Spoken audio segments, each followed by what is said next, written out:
I don't think it is a common thing to hear that Unico is someone's favorite work by Osamu Tezuka. Well, it is for me. During this mini marathon, I said that Dororo and Blue Blink mean a lot to me on an emotional level. Dororo is a special gift from my big brother. Blue Blink is my first Tezuka anime experience and the reason why I fell in love with the PC Engine. And Unico is how I got to know Tezuka in the first place. A little history. In my Adventure of Dai manga review, I said that I used to read manga, but was not into it that much. Well, my first manga affair is with the Unico manga. I do not remember my first time reading it, however. Unico has always been in my life to a point where I don't know how it started. Other people where I live have similar experiences with various anime like Grandizer, Messenger Z, The First Gundam, Compatler V, Igano Kabamaro, and many more that we do not remember how we discovered them. They were always there, and Unico is under that category for me. What captivated me the most with Unico is the art. I used to flip through the pages almost every night before going to bed. The Tezuka art style was enchanting to me. But as the years went by, Unico resided in the past, and I completely forgot about it until one day in 2008, can't remember the exact date, I stumbled upon the laser discs for the two animated films in my dad's storage room. Everything about me froze as it took me a few seconds to remember that this is Unico, and there's an anime for it I never knew about. Dad at the time didn't have any recollection of buying them, so to this day, I don't know the full story of these laserdiscs. Of course, I did not waste a second and watched them immediately. My reaction, I couldn't stop smiling, and tears of joy started pouring out by the end. Why? I have no idea other than the weird feeling of being in a reunion with a childhood friend that I neglected many years ago. So my love for Unico is resurrected, and eventually I hunt down the manga volumes. These are not originally mine, but they are the same editions from my childhood, and I forgot how big they were, and I love them. They are entirely in color except for the end of each book. In general, big size manga books are always a feast for the eyes for me.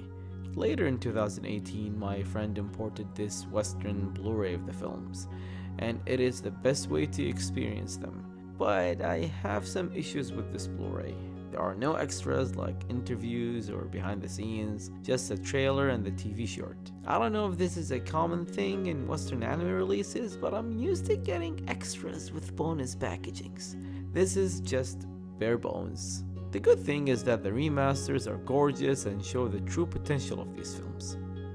So Unico is a manga created by Osamu Tezuka.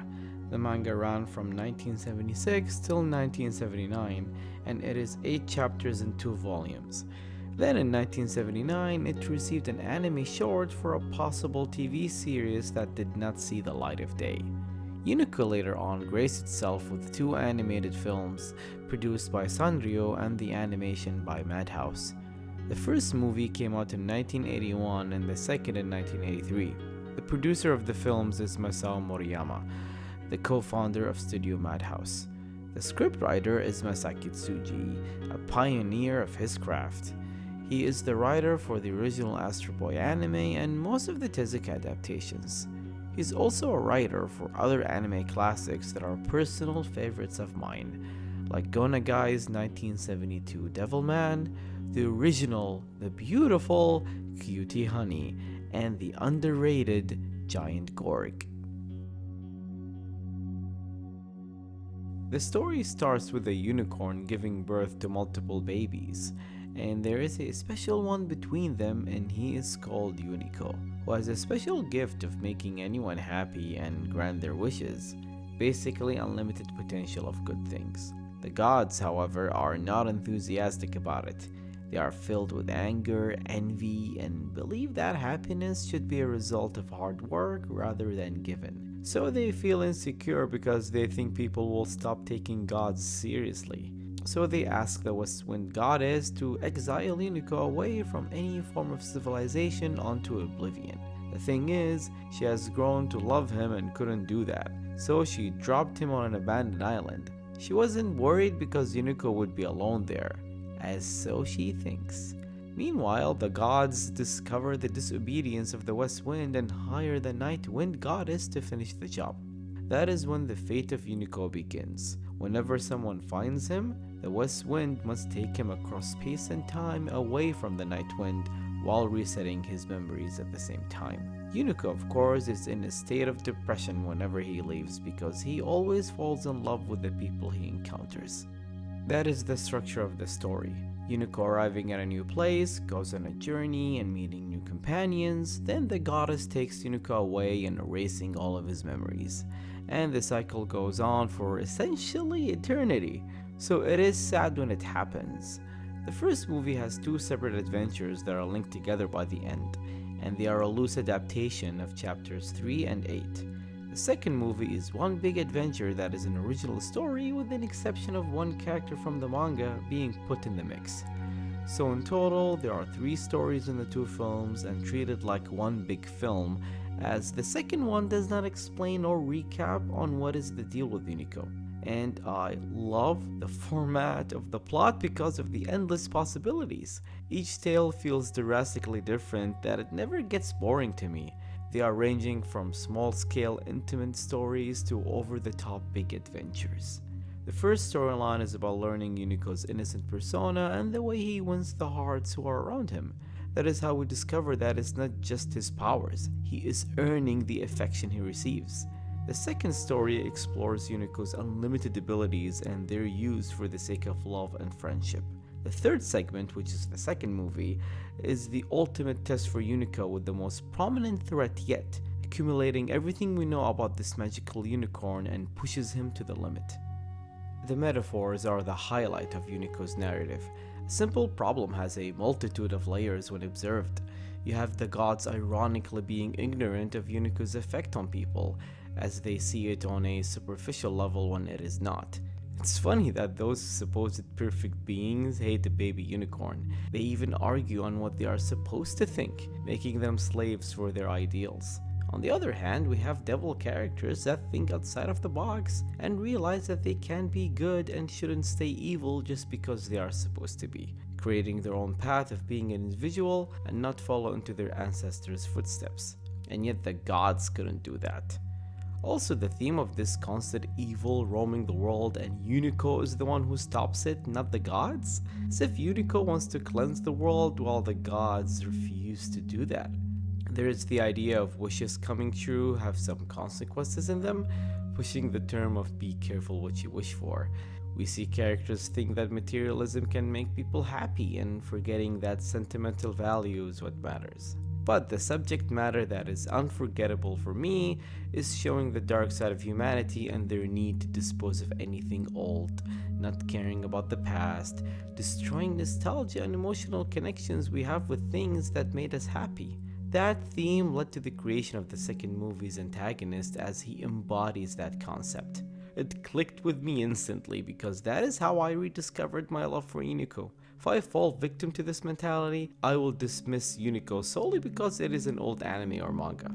And classic fairy tale ambiance is the vibe with these films. I wander into this peaceful state of mind during my watch.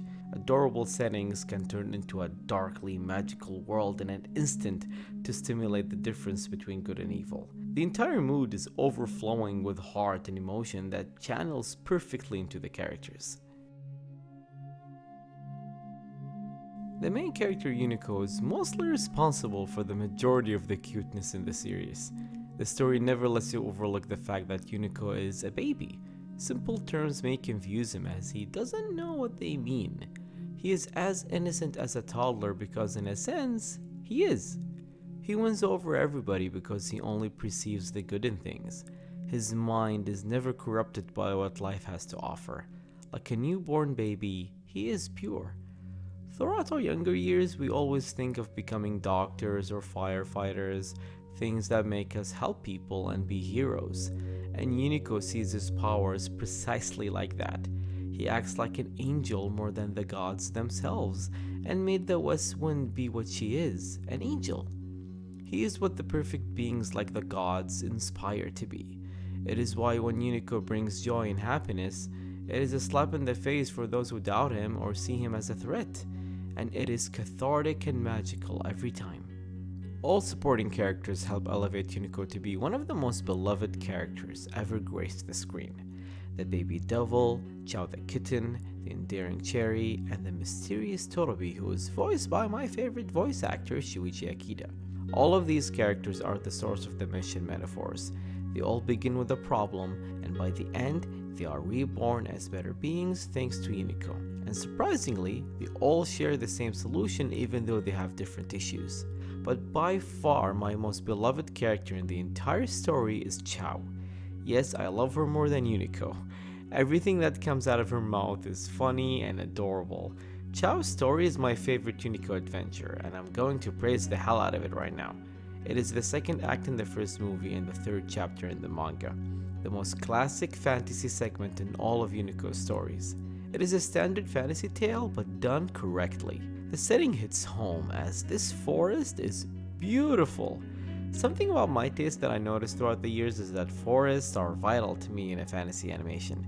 Yes, I know that is a very odd thing to fanboy over, but that's how my brain works. When forests become immersive, they outshine everything else in a fairy tale, and that is probably one of the reasons why Chow's story is memorable. Also, the shift in tone the story takes from delightful to dark and gothic with a crazy climax wrapped in a tear-jerking ending is unpredictable. I did not see that coming. But why do I love Chow so much? Well, I'm a cat and a dog person, and she is originally a cat that gets transformed into a human by Unico, because that is her wish. You see her go egotistical about it, then she bounces back in the end. And at no point the plot made you forget that she is a cat. She picks her owner, who is the old lady, and throughout the movie, the sincerity of animals loving humans is masterfully put together through her. It's Madhouse, it's the 80s, and it's an anime film. This is a recipe made in anime heaven.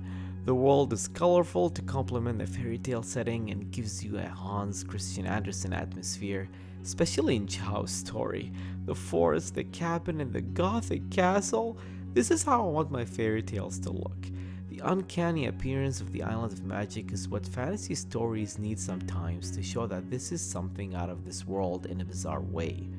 The colors speak to you, and they change along with the tone of the events to fit the story. It's ingenious because of how seamless it is. Nothing feels out of place. The use of light to emphasize magic is spot on, and every time it happens, mesmerizing.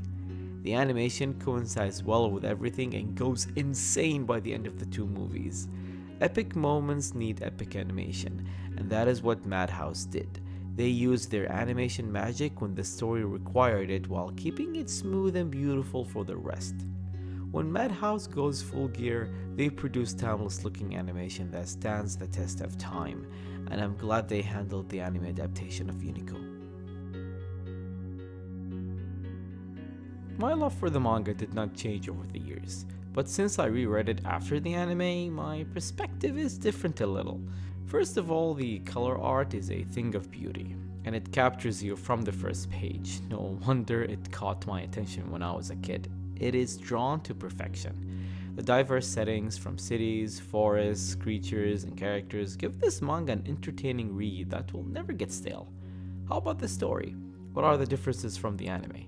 Instead of multiple gods being jealous of Unico, it is essentially one goddess, who is Venus, being jealous of another goddess getting all the love because she has Unico as her friend.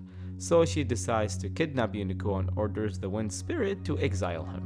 And the rest is essentially the same structure as we know and love. What is better than the anime? There is more exposition about the gods and their world, more characters, and most importantly, more adventures for Unico. And I love all of them. None were terrible for my taste. The Chow chapter is still my favorite out of all of them. I'm glad the anime version is somewhat different from the manga. That means I have two versions of a story that I love. The story is mostly the same with the old lady up until the villain's first appearance. Then the story becomes different. We get to know more about who he is and more about the setting. As for the climax, I still prefer the alternate anime version because of how crazy it got, accompanied by the gothic horror elements. The anime pilot of the proposed TV series is chapter 4. I like the manga better on that one. I wasn't a fan of this anime. It is basic in every way when it comes to the art, animation, and cut content. It looks more like a Western animation. Even though it is faithful to the source material, like a solid introduction to the story that relates to the goddess Venus and Unico, everything else wasn't executed the way I want to. This chapter is all about the modern life and the pollution it is causing to the world, and how we took the beauty of nature for granted. One of the better chapters for sure. In the end of the manga's second volume, there is an ad for the TV short, and this frame is not in the anime. The scene is there, but this actual frame is nowhere to be seen. Chapter 5 is an interesting one as it is not an episodic adventure. It is about Unico reuniting with his family, and it is such a sweet read and unexpected given how the story is formatted. But the biggest surprise for me is Chapter 6, the most mystical adventure Unico goes through as he confronts sphinxes and fairies. It is a sight to be seen. Every panel is a work of elegance. The fantasy adventure storytelling reaches its peak with the gorgeous setting, creative designs, forests that belong in a JRPG, enjoyable characters like Puck, who indeed is a significant influence on Berserk, and a story that is lighthearted, serious, and touching at the same time. You even see the anticipated confrontation of the Night Wind. I wish Madhouse adapted this chapter back in the day. It would have looked spectacular and probably better than all of the adapted stories. If I don't have any nostalgic connection to Chao's story, then this would be my favorite Unico chapter, so it is a close second. From my understanding, the most crucial message in Unico is that good deeds always pay in the end. No matter how much evil scare all of us, or when the dark clouds of misery come near, never forget that love will fly across all of them. Unico is a fascinating tale by the mastermind of storytelling. Moving from whimsical to gloomy while not forgetting the good-hearted charm is no easy task to write. It is a story with extraordinary imagination that lets us peek deep into the wonders of fantasy.